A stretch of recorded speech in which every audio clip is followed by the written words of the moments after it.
I u svoje ime i ime djelatnosti na tome zahvaljujem. Dobio sam zadatak, da tako kažem, ili ulogu, kako hoćete, da nešto reći o slobodnom vremenu mladih.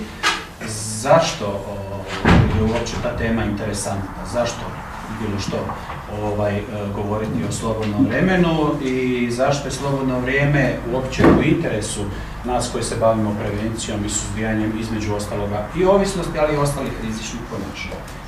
Pa u stvari, odgovor se krije i u iskustvenoj činjenici, ali i u znanstvenim spoznajama već duži niz godina. Naime, tamo još krajem 70. godina prošloga stoljeća, pogotovo 80. godina, krenuo je čitav niz istraživanja.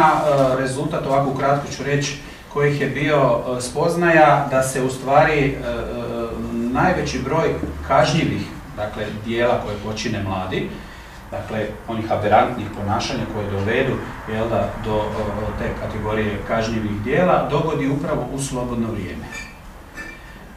I to u slobodno vrijeme koje je kod te kategorije mladih prožeto dokolicom, dosadom,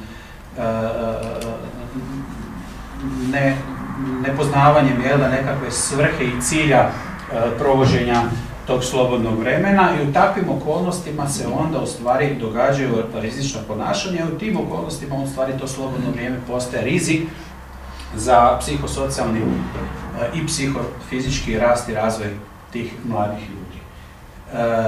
U stvari, to slobodno vrijeme koje nije organizirano u toj kategoriji mladih ljudi je jedna od temeljnih odrednica njihovog delikventnog ponašanja. I tu je u stvari poveznica između, dakle, neadekvatno organiziranog ili uopće neorganiziranog slobodnog vremena djece i mladih i njihovih aberantnih ponašanja, njihovih, dakle, odstupajućih ponašanja, poremećaja u ponašanju, među koje se svakako ubraja, među te poremećaje u ponašanju, i zloupotreba sredstava ovisnosti.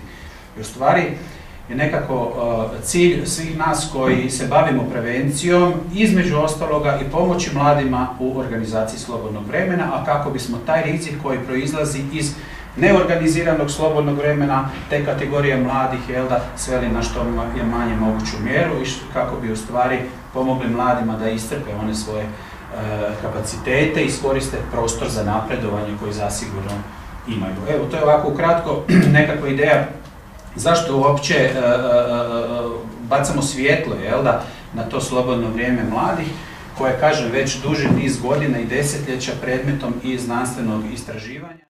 Nisam mogao zaobići ono što, evo, i kad smo ovdje davali te intervjue medijima, takozvane legalice, dakle, legalne droge, ali s obzirom da je kolegica Patricija ima izlaganje o tome, ja ću onda samo to na kraju malo proći.